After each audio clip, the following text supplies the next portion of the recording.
Hello, everybody. Welcome to TSAM Daily. I've got Alasdair here with me today. Hello, Alasdair. How are you? Hi, very well, thank you, Anna. Perfect. Alasdair, could you give our audience a little bit of, tell our audience a little bit about yourself? Sure. My name's Alasdair Kinloch. I'm Global Head of Client Service for Aberdeen Standard Investments. I've been in the industry for longer than I care to remember, but over 20 years. I've been with Aberdeen Standard for about 9 years now. All right. And how is your current work setup looking like now that everybody's working from home? How is your setup looking like?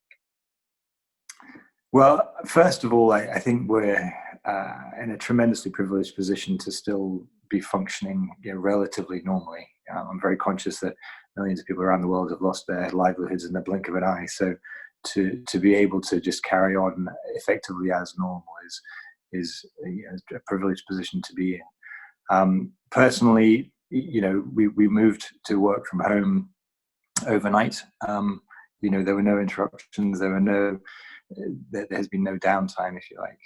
So it's been relatively easy. And I'm also lucky in as much as my kids are 11 and 13, so they're old enough to completely look after themselves, but still young enough that it's nice to spend a bit of extra time. For sure, for sure. Moving on towards my first question, Alasdair. Now that the clients, all the industry, everybody around the globe is working from home, how has it changed the communication between you and the clients? A lot of our communication with clients was already digital, be it on the phone or via email or through web traffic. So obviously, all of the face-to-face meetings that we used to do are no longer happening. So they've all been replaced by video conferencing, which has actually been working very well, and gives some additional flexibility in some ways about the time of day you can have the meetings, or even people's availability without having to travel a great distance to actually have the meetings. So generally speaking, things have carried on pretty much as normal. I think given the uncertain times, we have been trying harder. I think so. The volume of outbound calls has definitely risen. We've been trying to keep clients as up to date as possible on what's going on in the markets, what is our position on various different strategies given the impact of the coronavirus. So probably an increased volume, but just a slightly different way of approaching the same thing. Mm-hmm. Brilliant. And in terms of exploring new options of interacting with clients, are you exploring looking at maybe digital portals where clients could log in instead of you having to call them? Are you exploring new avenues there? Yeah, I think so. The development of a more digital way of interacting with our clients has been going on for years. I think the coronavirus, this impact itself, hasn't really changed the direction of travel. I think the ability for a client to self-serve has always been a requirement, and particularly if you look in the people's personal lives, everything is available online. So why wouldn't their investment evaluations and that kind of thing also be available? That said, we're also conscious that clients, typically institutional clients, will have more than one manager. In fact, some of them might have 50 different managers, so they wouldn't necessarily want to log into 50 different client portals. So I think there's a longer term strategy for the industry to be able to find ways of getting information and thought leadership to our clients that doesn't involve either having to log into lots of different places or getting bombarded with lots of different emails. And as an industry, we haven't quite solved that problem, but it's one that will only be accelerated by the current crisis we're in. Definitely. And you think that the clients would be more engaging and more open to the idea of having portals and having some place they could log on to after this pandemic is over? I'm not sure that it will change the client's behavior desperately. I think gone are the days where you actually had to post something to someone. I think we do still have maybe 2 clients that we do actually mail out hard copies of quarterly reports, but those are very, very few and far between. So everything is digital anyway. It's really just a matter of how do we make it easiest for the clients to receive their information across the whole suite of managers. For sure. And what is the client's reaction been in general to the plummeting stocks? And how do they want their asset managers and investment managers to react to it? I think the reaction has been different depending on the different market segments. So at the retail end of clients, we saw initially an initial flight towards cash and safety. At the more institutional end, I think clients have been behaving fairly rationally, as you'd expect, given the long-term nature of their investment horizons. There are certain pockets where there was more dramatic moves. So places where liquidity was short, such as emerging market debt.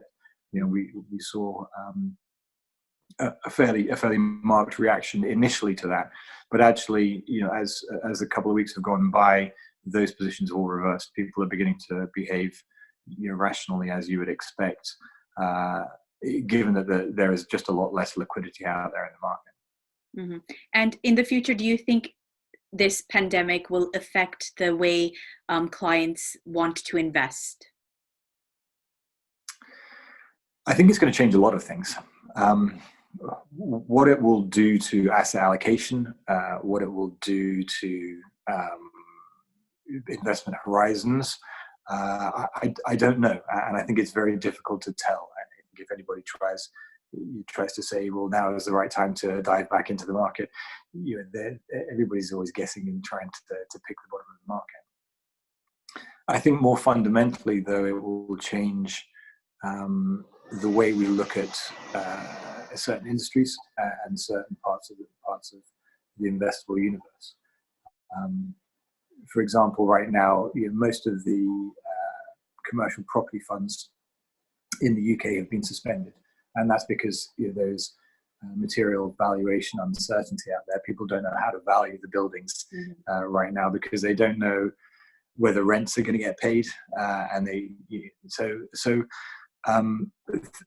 things like property, things like transport, how the world responds after this crisis is over will be different. No matter, I don't know what it'll be, but it'll definitely be different. So I think that will change the way people invest, but probably not so dramatically away from where people had been trying to invest before, in as much as investors are trying to look for solutions rather than individual mandates of a particular asset class, and those solutions are based around their own needs, be they a pension scheme or an insurance company or even a wealthy individual. Those sorts of needs that those clients have will be the same, and just how we match those needs with an investment is the thing that might change. All right. And just to end all of this at a positive note, what would be your suggestion or recommendation for our audience to keep positive and to be happy in this situation? Well, from a boring point of view, and just to keep this, my great hope out of all of this is that the way that we interact with clients in terms of some of the requirements for signatures and validated documentation might reduce, actually, because that takes up an extraordinary amount of time and is really unnecessary in a day where you have thumbprint technology and face recognition technology in your personal life.